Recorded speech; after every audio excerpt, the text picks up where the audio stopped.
our chicken garden every year, and in autumn 2020, the new plants that we added were color mixes of Diphylium, dwarf lupins, coneflower, foxgloves, hollyhocks, bees balm, hydrangea, azalea. I bought these plants mostly in 5 centimeter plugs, and they definitely need protecting if they're going to make it to flower in the spring and summer.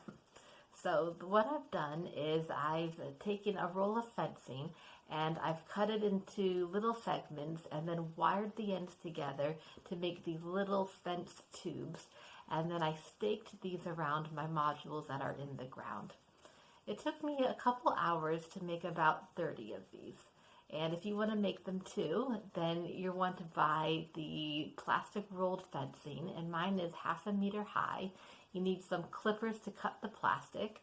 You'll need some wire cutters, and U-stakes, which are the kind I bought are for like AstroTurf fake grass for keeping it secured to the ground.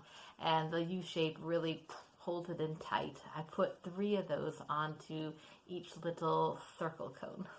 I'm hoping these fencing tubes can remain up all year, and as the plant grows, the leaves and the stalks are going to hide that as they grow through the holes. And then these fencing tubes will not only protect the plants from the hens, but then also double as a support for heavy blooms and support for high winds that we get in the autumn. So we'll see if these meet my expectations. I'll put an update in spring and throughout the later season and see how these have worked out for these new plants. Hi, I'm Beth from Garden City Chickens. I make a video weekly and write in my blog about my little flock and my little garden in the United Kingdom. Every year we add more plants to our garden, and along the way we're gaining more experience in how to choose plants that thrive in our garden, which is also our chickens' habitat.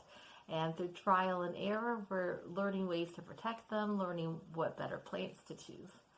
So there are 3 ways that our chickens have killed plants in the past, and we were trying to, that's why we do these changes, to avoid more plants dying in the future. So they eat the foliage, for one. Secondly, they'll dig up the roots and it will kill the plant that way because they'll destroy the roots or expose the roots, let's say even before I notice, to cover it up.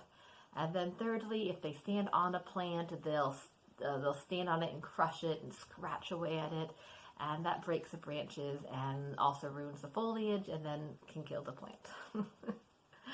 So maybe you've had experience with these ways of plants dying as well. It's very disappointing. I'm only laughing now because if I didn't laugh about it, I would cry. I find that our plants are most vulnerable from being killed by our hens in the spring and in the winter. So in winter, when the foliage has died back, they can get really close up to the base of the plant. The foliage isn't protecting the roots as closely from the stalk of the plant, if that makes sense. So then they can dig a lot closer to where most of the roots are and can cause damage and kill it that way. Or in the winter, when that foliage has died back, then they can actually get onto the plant and break the branches and kill the plant. And then in the springtime, let's say when there's a first new growth with, let's say, daffodils or tulips, plants that they, like foliage they wouldn't normally be interested in pecking at later in the season, they are interested in now because this is the first growth they've seen and they're excited and there's not much else going on. So they're pecking, and then let's say the daffodil just never recovers from that. Or with the new growth, there's still not a lot of stalks and leaves protecting the whole of the plant.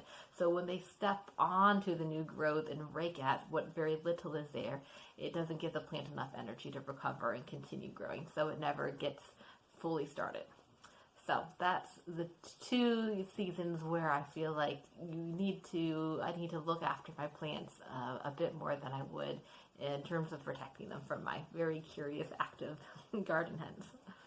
So I've told you the bad news about mixing hens and plants together in your garden. So you might be wondering, why am I continuing to try to mix my little flock in my little garden? I really enjoy having my hens in the garden because they're really fun to watch and they're really fun to interact with.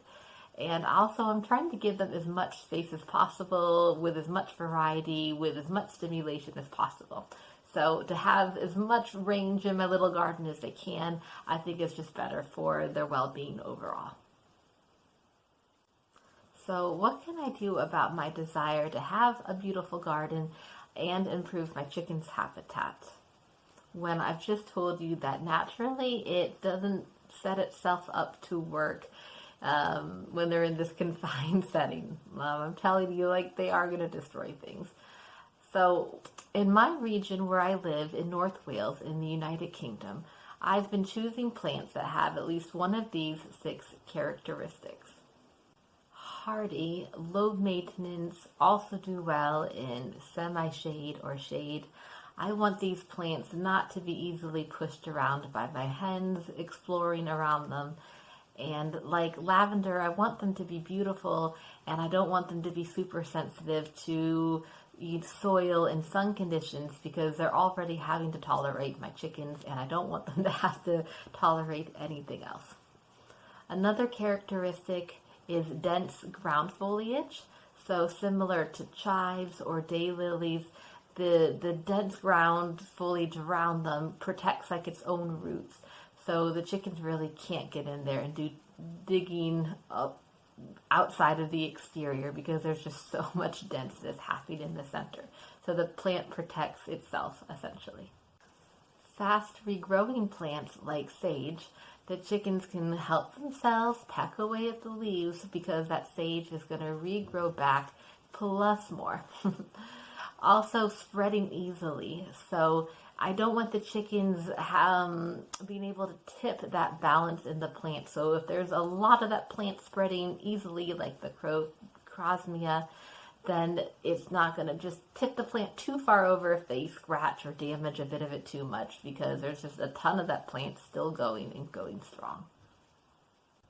I choose plants that sometimes grow to a tall height, because once a plant gets higher than a chicken can jump, those leaves, those stalks, those fruit, it's going to continue to thrive and they're going to be okay past that height. So examples in my garden of this would be like sunflowers, currants, raspberries, or grapevine. Finally, toxic leaves. Chickens will mostly leave alone plants that have toxicity to them, that we know are toxic to animals. They will occasionally do some leaf pecking, but if they have access to their food and other safe plants, then they're going to be okay. And examples of this in my garden are rhubarb. The big stalks and the leaves will overhang the allotment plot, so they could reach those if they wanted to, and they do occasionally peck at the leaves but then leave it. And foxglove as well. It gets a nice height and the leaves aren't that great for them. So these plants, I try to stick to these characteristics when I'm buying plants. And it's because I'm coming from a place of disappointment from experiences where I've bought things and they just have not done well. And these types of plants usually do go well, but I'm not being too strict about it. If I see something I like that doesn't meet my rules, I'll still try it out, because sometimes I'll surprise myself and the hens will not be interested in it most of the time, or enough for me to protect it and make it work. But this is a good starting point if you're unsure of what to pick to get started in your garden. Where do you live, and what plants do well in your chicken's habitat? Do your plants also need protecting? Feel free to write a comment below or send me a message. Thanks for watching, and I'll see you next week. Bye!